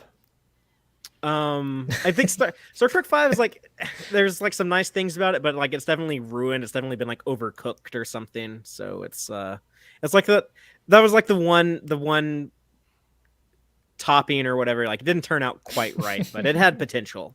Star Trek 5 sprinkles, there you go. Killed in action. I talked a lot about like my reaction to the big reveal in this episode, the William Boimler death, but what did y'all think when y'all saw Mariner have that meeting with Ransom?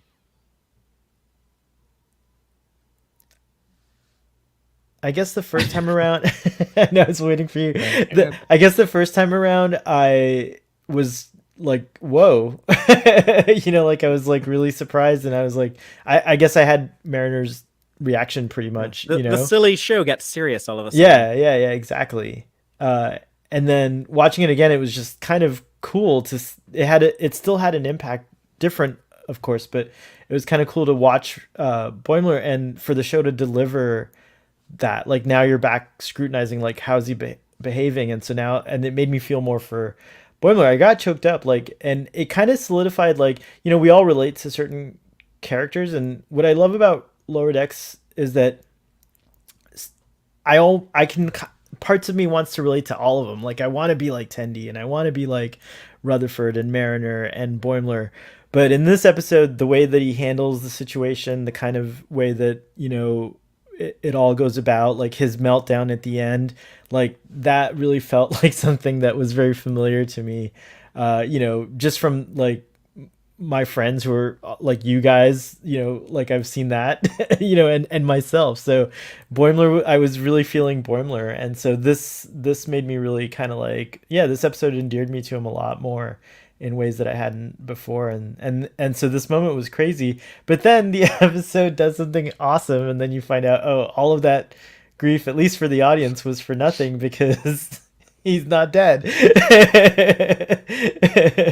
Yeah, I really appreciated that because I thought like, wow, that is very shocking. I didn't see that coming, that William Boimler is dead. That was definitely like a bit of a gut punch, but man, it seems like they really didn't do much with that character. Like, is that a waste just to use him up for like this big surprise here? And then we get an additional twist at the end, and I was like, oh, what? No, this is actually really interesting. Whatever they got planned, whatever they're doing. So, yeah, worked out pretty perfect. But Aaron, what do you think about it? Well, one of the things I also liked about this scene was the little bit between Ransom and Mariner about her performance.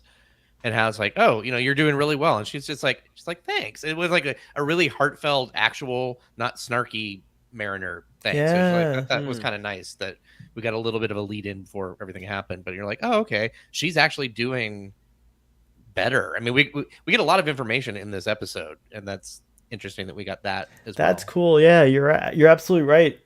And that's how shocking that moment is. That you're like, that's cool. Yeah, wow, and that's neat. And the fact that it was that happened, and after that, she didn't even think about herself, right? Which is not something season 1 Mariner would have done. Right? Yeah, tell me more about me. I love that. Like the sad Mariner, like that, where she's being empathetic and sad for someone else. I mean, she's always had like a bit of a compassionate side. Like when she was like. Did like the fake mugging from the Ferengi to make Boimler feel better, but like we've never seen her like quite like this level of she has like a degree of guilt, like, oh my god, I was making fun of him the whole time and I was yelling at him and like, wow, he's like dealing with like the very unusual like death of someone close to him. And I loved the gag with Ransom though, when he like shares like the picture of him and his bros, his friends, Nurse Westlake, Honus the bartender, and Matt the whale, all established characters. However, the best part of it, if you're familiar with the show and keep up with it and know like the history of the show and the characters and everything, it is hilarious that Stevens is not included in there. Like, think how heartbroken he would be. Yeah. I didn't notice last night when we were talking about it. I was guessing that Stevens might have taken the picture, but it's clearly a selfie. Because he's got his. And the other thing that's cool is like, Aaron, to build on top of what you were saying, like he's warmed up to Mariner here. He's like kind of like nice to her, and I know it's because also there was like a tragic thing happening, so it shows this like nice human side of Ransom. Because he's kind of a hard ass. Well, it feels like the Starfleet, career day, whatever that was, whatever they were doing the booth. I kind of feel like he got more of a appreciation for her after that, because she was the one who was calm through the whole thing, where Boimler was like flipping out. So yeah. But she goes back into the program and finds out, things actually like went to shit when I left. Boimler got himself captured. His crew mutinied against him. But they have a cool like heart Acolyte 1 and Acolyte 2. Yeah, your characters don't even have names. Like, keep your hands off of me. But Knick-Knack does the Star Trek V Scotty jailbreak. That was hilarious. Yeah. I love the whole like I love you. I'm in love with you. I'm in love with you too, buddy. Like, hey, there's your cinematic romance. Yeah. I love the expression on Mariner's face though in that scene. Like, it's a very like complex thing to process what's just going on right now, and so because it was for me too, and so she's just like, okay, great. Like, but she gives him a compliment here, which I really love. This was pretty cool. That picture is great. Doing the Kirk thing. We're like, we're just gonna run here and punch people. He's one punch Kirk. You just hit him one time. This is not even Knick-Knack's final form. Oh, his third act Knick-Knack reveal. Starfleet boy, you can't use that joke. You've never watched Dragon Ball Z. I have not. It's true. You shamed me. It's not like public enough that you don't even have to know the source material. You still have to know it to use it. Dang. No, I'm not gonna gatekeep. I'm not gonna. You can use it. I did like the Knick-Knack Hulk out moment though. Yeah. With the multiple arms and I would love if they go into the holodeck and meet Knick-Knack again. I think if they're ever like having to deal with cool. Badgie on the holodeck, like you bring in Knick-Knack to like fight off Badgie. That's what I want to see. That would be great. Oh, real quick, you thought that freeze frame reminded me of way back in the beginning when he cuts off Freeman. They do a really good job of making a freeze frame look like it got stuck on a really bad frame of a video. It's like, it's just like her face is all distorted. Yeah. I always love how they get freeze frames right when they're meant to be funny. So anyway, sorry. I appreciated the like all the little film qualities too, like the graininess and all that. That was really neat. Yeah. It's like, it makes me nostalgic for like watching movies before everything like went digital and you would see that, That's why it's nice to have these like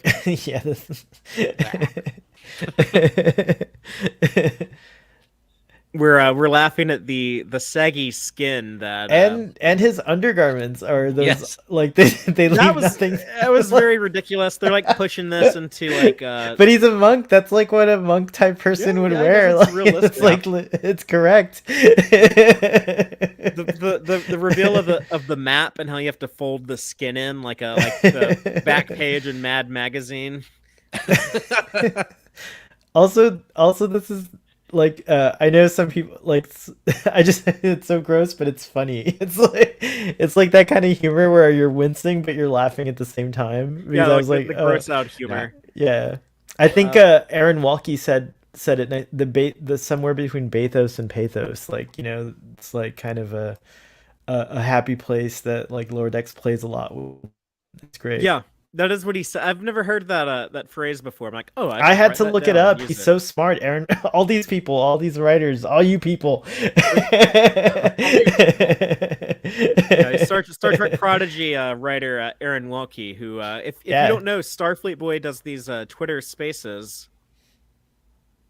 on Thursday nights, and sometimes people like Star Trek prodigy writer Aaron Walke will show up to them. but sometimes Tex-Trek shows up, which is cool, and Aaron showed up, I think, in the past. So yeah, it's like it's a wild place. I always show up so I can hear whatever you're saying that's like incorrect or like mispronounced or whatever. Thank you. And then I can try. No, I rely on it. If you want to hear the correct version, then check out Tex-Trek tomorrow. So it's like I'm so fortunate. Good promotional every week. Starfleet Boy, let's just say Starfleet Boy's had a few concussions in his life, so every week it's wonderful when there's like a expert person in the audience who's like, oh, I'll help him out. He sounds like he needs it. So this week it was Aaron, and most times it's Ken. So shout out to Ken, and also Stan. There's a lot of knowledgeable folks that show up. Trev, and lots of folks with lots of information or fast fingers on Google. Yeah, it's a great crowd over there. You should do that as a David Bowie song, Trek on the Tube. That would be cool. Like an homage to Bowie. I'm afraid of Twitter. Spaces. Well, I guess we need to talk about the big ending where they meet the Rock Man, the god The of Kitty Shadanari, Yeah, Kitia, and we finally Star get our Trek 5 rock answers. monster. They're all incredibly underwhelming. The purpose of life, and it's saying things like the That's purpose just a of cheesy life quote is a life generator. of purpose. Yeah. Yeah. Was what is this it, how the, the Star Trek 5 rock people were supposed to be realized? Was this like No, a not direct... exactly. Oh, okay. Not This was this gigantic. big. They're supposed to be Yeah. like man-sized creatures, but this is like a giant. But I think they did have god. like the glowing, right? The glowing Those eyes and mouth and stuff. yeah. Oh, cool. Yeah, and those characters have shown up in Lower Decks. The first time we saw them was in the second episode, Envoys. They were in that bar in Doria Town. Oh, So right. they do Where the exist in Vendorian Star showed Trek up. canon. And you can actually now, if you get Star Trek 5 on 4K Blu-ray, you can see one of them because the HDR fixed the lighting for one of the explosions, and you can actually for a split second you can see the Rockman. That's interesting. You can also now see like the cable that pulls Shatner back really easily too. Is that true? Is that... Yeah, there's Oh, an explosion man. where you just see like there's like a harness and stuff, and like, okay, well that doesn't look good. Oh, nuts. But Well, maybe where they'll like, do a you're gonna- remaster director's cut. Yeah, it's like you think of like those kind of things that you could easily fix when you're just doing it the first. Like, okay, you've upscaled it. Now spend just a tiny bit more money to fix the things that were never meant to be seen. Right. Mm. Absolutely. But, yeah. But a lot of stuff like I would do it for free if I had the skills. No, I'm just kidding. You should get paid for work. Yeah, don't say that. 'Cause that's why it hasn't happened. Right. And it is expensive, as we've been told. The frustrated Boimler having his meltdown at Kitia when he's like so disappointed in the reveal. I thought that was pretty funny. Doesn't make any sense. My movie is trash. Well, we got the payoff from that of like going to the Idaho farm Yes. and thinking like, oh my God, we're about to have William Shatner return for the first time since 1994. He will be in Star Trek again. Yeah, we almost got him on Enterprise. Guess we're gonna get him here on Lower Decks, but no, it's gonna be George Takei as Sulu, which I was also very happy to see. I thought that was a hilarious joke, and I think it was very easy to get George Takei to agree to cameo on Lower Decks if you pitched it to him like, so we're gonna do like the setup where one of our characters is about to meet Kirk, and then right when we think we're about to hear William Shatner's voice, it's actually your voice, and our character meets Sulu, and Sulu is like, yeah, you're meeting me instead of Kirk because that I don't know, that guy is off being weird or something, but let me be the guy to have like the big special moment with you, the main character of the show. And George Takei would hear that and be like, oh my, I would love to undercut Bill Shatner. Sign me up. I do love how they got the oh my in there without being like over the top. It's just oh my no. He's like, whatever. Captain Kirk, oh my no. Yeah. But it's George really Takei, cool. like, he's sorry, but just real quick, George Takei, like go. He is obviously like, getting on up there in years right now. Like I see him at conventions all the time. He's still very active, but he's definitely like showing his age, and like he seems to be a little slower and like less energy, and he's still pretty sharp mentally, but he definitely like he just like sounds like he's like getting older and stuff, but he can still act. Like he put like a lot of emotion and stuff in like his delivery when he's supposed to have like this big moment here, and I was like, oh wow, like I'm so glad I got like a actual like serious moment with Captain Sulu, even though this is all I assume in Boimler's dehydrated imagination. But the actual line from him, Brad, I've lost many friends, some heroically, some tragically. The randomness of death is a mere reflection of the unexpected joys we find in life. And I was like, oh wow, that was a cool, payoff for like this whole like random ass episode with all this weird shit. It actually was building up to something, and I liked that. I just thought of Nichelle Nichols when that happened. It was just sort of Yeah. like, because Cool. it was obviously made before that, but it was just like, okay, that's something that's fairly fresh. You got me choked up, Father. I can't talk, which is probably a good thing. So The horse is going to bite you now, Starfleet boy. The horse is going to bite you now. But I guess I want to add that like it's so cool to have performers. It must be wonderful for these performers, for Jack Quaid. Like George Takei kind of comes from like a version of entertainment and Hollywood that is so different from what it is today. And I think it's cool. I guess he's got a lot of stories to tell, and he tells them. He's wonderful. I'm so glad we saw him in Mission Chicago. That was pretty cool. And he went up and he talked about his experiences, and he also related. I love that he's like an activist, and he's not afraid to talk about like how fascism is kind of spreading around and like on the rise. So I love George Takei, and when Boimler gets excited and he's like, "Oh, Sulu, even better," I was like, "Yeah, that's good. That's fine. I don't mind being faked out." Like, I still would like to see Shatner in Star Trek again. I 100% would like it too. It's true. I mean, I'm fine if it never happens. Generation. But but I would love it. I would love for him to come back, and I think he will, if for the right thing. He's gonna do the director's cut of Star Trek 5. That'll never happen. That's not gonna happen. No one's gonna invest money into like redoing the least profitable Star Trek movie ever. I know two people, including myself, that would give like $10 to a Patreon. Yeah, I have something. It's like a few years ago had my storage unit broken into, and I lost like tons of stuff. Star Trek, whoever got the stuff, who stole my things, knew also about Star Trek 5, because everything was taken out. In the middle of the storage unit was a Star Trek 5 cup that was just left, and they had to have gotten into the box and into the bottom of the stuff to see what was there to take that out.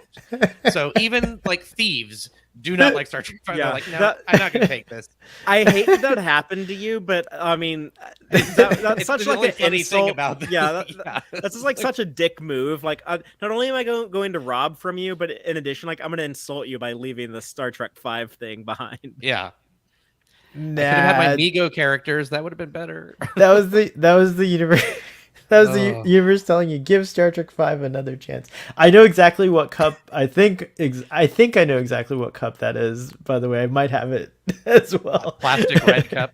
Yes, I think so. That's awesome. But yes, I was just curious because, I knew the rock creatures were in Star Trek 5, so that was pretty awesome to see them there. Well, they never shot all of that stuff. They gave up on test it. film, right? It was like right. But I think Shatner is like enough of a jerk that he might be like, no, I'm not gonna do like a little cameo. You gotta pay me to. Not to scale. What do you call that? Like if someone like, I need like this flat rate for any appearance. I don't care if it's like 1 day's worth of work. I still need X amount of money. Scale, is that what that's called? Or pay or play? I don't know. I think. Well, I have a question for you guys actually. So we got Riker paired up with Mariner. Now we have like Captain Sulu paired up with Boimler. What cameos would you like to see? I think Gates McFadden and Dr. Crusher is an obvious one for Tendi. Like, I would like to see that. Those characters don't seem to have much at all in common to me, other than like they're both medical. Like they seem pretty. And she's mentioned. I think Ezri. I think Ezri would be cool. Ezri would be true. more for Tendi, I think, than Crusher. That's cool. I like that. And what about for Rutherford? Would be Geordi, like the cybernetic engineered, right? I agree. I concur. I hope those cameos Anna and Pulaski. Oh, I like whoever brings Diana Muldaur back to Star Trek apparently is heroic. That's not going to happen either. We'll get Shatner on lower decks for a whole season. He'll be a regular in every episode before we get Pulaski back. Wow, wowzers! All right. But just the end of the episode, I like that, they kind of end on a positive note. Tendi and Rutherford tell Boimler, "Oh, your movie was fun as hell. We had a great time." And the whole gag of like, well, at least it didn't end on a cliffhanger. I hate things that don't have like a proper ending. Then we get our cliffhanger with William Boimler lives on a Defiant class ship and is recruited into Section 31, and his death was fake. And we have this hilarious joke about it's really dumb for Section 31 to have these black badges. That's a great moment. By the way, I'm convinced this is not the Defiant, because the Defiant that had a cloaking device got blown up in the Dominion War, and then they got a different Defiant at Deep Space Nine, which I thought was always kind of a dumb move. Like, oh, you blew up your ship, no consequences of that. We'll just give you a new one that's identical in every way, but it doesn't have the cloaking device. So I think this is actually like a different Defiant, or maybe this is like a copy of the original or something like that. Because this one does cloak, which is not normal for Starfleet, but I guess Section 31 doesn't care. When Didn't is they have a cloaking device already in like the 23rd century or whatever? Like they had something similar to a cloak in Disco Season 2, but it was more like camouflage. Like it just like changed like the color of the ship. It didn't look like it didn't go actually like invisible. Would the treaty was with the Romulans, right? Or was that with the Klingons for the cloaking? No, it's with the Romulans. That's the Deep Space Nine, or the Defiant cloaking device, was like a gift from the Romulans. And they're like, you can use this, but only in the Gamma Quadrant, because we want you to go spy on the Dominion for us. When the Romulan government collapsed, though, wouldn't that treaty be dissolved? That hasn't happened yet. But it hasn't happened yet in the universe. Okay. That's a good question for the Picard writers. Well, there's cloaking. Yeah. There's cloaking in the 32nd century because it's Navarre, so we've seen that. Yeah, Discovery can cloak. Everyone cloaks in the 32nd it's true. Oh, interesting. So somewhere, okay. It probably makes sense with the whole Romulan thing. You'd want to revisit all of your treaties and everything at that point. Yeah, that was part of the freeze frame. Is great. That's part of the Treaty of Algernon. Yeah, the episode ends on William Boimler giving an evil laugh. So has he actually like gone to the dark side, or I heard one theory, like maybe he's like undercover for Captain Riker trying to infiltrate Staff 31. That's it. And he's going to come across William Riker, probably. That's like, I'm almost positive for some reason that he's going to meet the other transporter. Oh my gosh, that would be amazing. He was in jail, right? Yeah, I would love to know what happened to Thomas Riker. Last we saw him, Thomas. He was imprisoned by the Cardassians. Oh my gosh. And we don't know what happened like during the Dominion War. We don't know if he lived, if he was killed, or what. Yeah. Or maybe he escaped. Is this a Thomas Riker kidnapping mission to bring William and Thomas head to head and to resolve things once and for all? I don't know. I don't know. Maybe we'll find out. Oh my gosh. But if what would Counselor Troy, what would Deanna think? Ooh. Would they use the little Horgon? Would they use the little Horgon or the big Horgon? Thad Riker should be born around this time. Ooh, that's what I was saying. Is like I think that when they brought out the Horgon, that one, it was like that's when Thad was conceived. Wow, that's cool. Mm-hmm. I like that. That's it. That's nice. So if we ever see Troy again in Lower Decks, she might have like baby Thad with her. Oh yeah, that's cool. Do you have any other thoughts on this episode? No, it was so much fun talking about it. I guess I just want to just reiterate that Sulu's the biggest, coolest thing I've seen in a long time. So yeah. I was one of those people who, like 22 years ago, when we knew Voyager was about to end, I was one of those people who were like, "We need a Sulu on the Excelsior show, damn it!" Instead, we got Enterprise, which killed the franchise for a little bit. But I like Enterprise. It's my least favorite Star Trek show, but I still really like it. But there's live action opportunities for Sulu too, so who knows? Yeah, I mean that's one thing about like if you're a 23rd century character, like the older you get, the more you age, the less prosthetics they'd have to add to you if they were going to like bring you back in the 24th century or something. Well, and now with animation and stuff, because that's becoming much more acceptable, it would also we can have all these people come back in animated form that have a voice. You can digitally sweeten it to make it sound I'd love to get Walter on Lower Decks, since he wasn't allowed to be on the first animated Star Trek series. Like, let him be in this one. Maybe we'll do it for the 50th anniversary. Yeah. Oh yeah, I heard from Aaron Walke that in the books Sulu becomes president. I wouldn't mind hearing about a president Sulu. Yeah, cool. I don't think that happens in universe because Boimler addressed him as Captain Sulu. So I'm thinking like that must be like the highest office he ever held was captain. Okay. Up till now, but Sulu's death is not on record, right? Right. He So, might actually still be alive in Yeah. the year 2381. Yeah. So there you It's actually very likely, considering humans live to be like 150 in this time. go. Yep. But I don't. Aaron, you have any final thoughts on this episode? Just bring on Crisis Point 3. Yes. Yeah, I think the Crisis Point episodes work, and we need one for Tindy and we need one for Rutherford. So, Yeah. we need at Yeah, least no, 5 seasons of Lower Decks. Mike says he wants to do 7, but at least 5. Yeah, no, I loved every moment of it, and just it's got a good replayability too, or rewatchability. Yeah, and like I said, I think it is definitely benefits from that. So I would encourage people to watch it a second time if you haven't already. In a weird way, it's like a feel-good episode. Actually, you want to watch it again because it has like a lot of great moments. Yeah, definitely. Well, I'm just going to go ahead and go into the Gore and Egg section of the show, where I like to point out the Easter eggs, in jokes, and continuity Hatch connections. those eggs. Join us for the next 2 hours.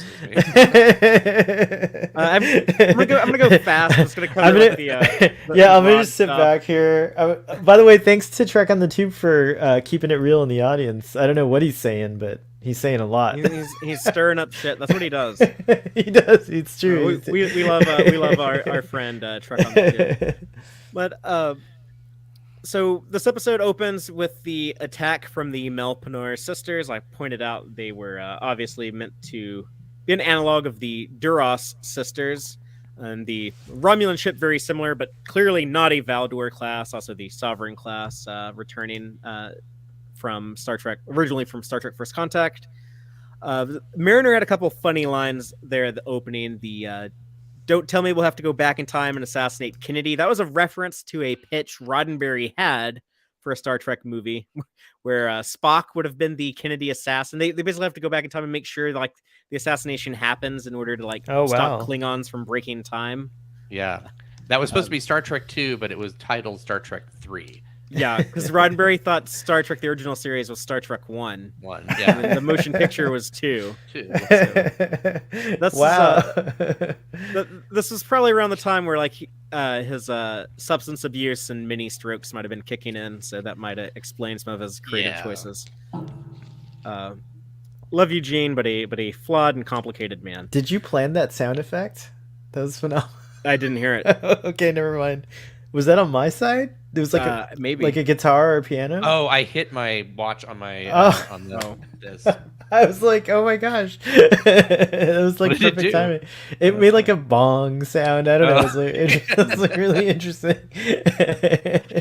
The Europa Lab, that's where like Book is doing community service after Discovery season 4. But the lab there clearly based on the Regula Lab from the Wrath of Khan, and we talked about the interior and the Carol Marcus wardrobe, and also the top secret CGI that is shown. That Rutherford was very impressed with the graphics. These graphics are mind blowing. We talked about Tadashore 9 being named after Shaq's voice actor Fred Tadashore. And the backstory map had a few recognizable Star Trek locations. Idimishi, I think, is where Cisco and Jake went camping one time, and there's a few other planets on there that have been established before. The gas that killed William Boimler, Neurocene, that was the gas used to gas Bajorans in the Deep Space Nine episode Civil Defense. That's the Attention Bajoran Workers episode. It's been used in a couple different instances, I think. Yeah, that was the origin of it was in DS9. I love cool the name. I love the ship that that Boimler and Mariner are on in the holodeck, but it's a Talarian freighter. And the reason why I love it is it was first shown in the TNG episode Heart of Glory in season 1 of TNG. Those Klingons were on it, and they kind of recreate the interior corridor in Lower Decks. But the reason why I love the Talarian freighter is because we get introduced to the ship and told it's a Talarian freighter, but we don't actually find out what a Talarian is until the episode Suddenly Human, with that boy that was raised That's by right. these aliens the Federation was at war with. Those are the Talarians. So I love that, like, hey, we need like a name for these random aliens of the week we're going to create here. Bring back the let's Talarians. get like the freighter from Heart of Glory, the Talarians. That's cool. We'll just, I love like using the universe in little small ways like that. Yeah, that's really cool. The Star That's Trek a nice 4 map thing I never even painting knew. for the Federation building. I love that. And then the founding of the Federation looks exactly the way it looked in the Enterprise series finale. but more mood lighting. These are the than voyages. Yeah. Yeah, it was lit a little bit more dramatically for Lower Decks. And then the Romulan bomb, it looked like the Thaleron radiation deployment device used to assassinate the Senate in Star Trek Nemesis. And the third moon of Shatnari, that was obviously named after William Shatner, director of Star Trek V, and also featured the rock monsters, and Kit-Tiha being the Kitty Hawk. That was a play on V'ger being the Voyager probe. That was the gag that I really loved a lot. I was, it was great. And, of course, the Idaho Ranch. That's from Star Trek Generations. Boimler is even talking about the crystal buttons on the Enterprise, or Sulu being a sword guy. And the Section 31... Can we reflect real quick how like cool it was to get a follow-up on this like location, this epic location from like Star Trek history or whatever, you know, like an epic location. It's like very like mundane and normal. No, but I imagine like Kirk disappeared, right? Like he was killed in action, like, you know, so everything would have become like, and it makes sense that like maybe Sulu, like whatever Boimler subconscious was like showing us may have some interesting like things you can explore further. Like that, like they've done, like we've seen theme parks. It makes sense that these homes would be museums, you know, like, you know, just like we have Abraham Lincoln's residences, or, you know, do you know what whatever. Abraham Lincoln's residence looks like? I actually think I do, but I don't know. Like the cabin, there's a cabin. I don't know. I saw it in a history book somewhere, but what I mean to say is actually, like, it's not like identical. So it makes like Boimler probably heard like, oh yeah, Kirk at one point spent a lot of time on his uncle's ranch in Idaho. right? And so it's like, because what he imagines doesn't match up identically, but it's close. But yeah, then the last thing I have is the Section 31 badge, the black badge that makes no sense. But we first saw that in the Star Trek Discovery episode, Context is for Kings. That's right. And that's all I got. I'm sure like Aaron has like a ton of the little things. I was trying to think. Like it's like, I mean, the font in the beginning is the same as Star Trek 2. The movie credits. The Romulan bridge that has some of like the same graphics that we saw in Star Trek Nemesis. We've got the out of place Luna glass background. The Titan is on the background on the Wayfarer bridge, because they're actually reusing the Titan bridge interiors. Mike McMahon made a funny comment about it on Twitter, which I really liked. He said that they're displaying all the ships that Star Trek Picard Season 3 will make non-canonical. So, not only is Mike a big fan of all the legacy Star Trek, but he's definitely keeping up with the discourse on the modern Trek as well. So it's a very, very topical joke. But yeah, I don't have time for subspace transmissions this week. But a lot of people had a lot of things to say about the peanut hamper. I'll read one. I'll read. Yeah, one you should do that. But this was from Loco NY, and she said, "I 100% agree with Fathery." And that's why I picked your comment to be the one that I read. But she says, I 100% agree with Fathery that not only is this my favorite episode of the season, but it's my favorite of the series. I love the story, but also the almost cinematic quality of the episode. This started almost the way I would imagine a Lower Decks movie would start. And I loved not having any idea where the episode was going at the beginning. And yeah, that's the thing I liked about it, is like, oh my god, we're starting with Peanut Hamper, what the hell is going to happen next? She's on this other planet, and yeah, that was a lot of fun for me as well. So I want to hear, Local NY, I want to hear what you think about this episode, because this was actually, I guess not actually, but this was even more closely meant to resemble a movie experience. So But we'll be back next week to talk about the penultimate episode of Lower Decks Season 3. And then the week after that, we're going to have a big doubleheader with a Lower Decks finale teamed up with a Prodigy mid-season premiere. So that'll be a lot of fun. And as always, that's going to be at 7 p.m. Central on YouTube, or you can listen to us later, wherever you get your podcast. Until next time, as always, live long and prosper, y'all. Listen to the Tex-Trek podcast through Apple Podcasts, Google Podcasts, Spotify, or at tex-trek.com. Like us on Facebook at facebook.com/tex-trek. And follow Fathery on Twitter at TXTrek. Please support us by liking our videos and subscribing to our channel on YouTube. Thank you and take care.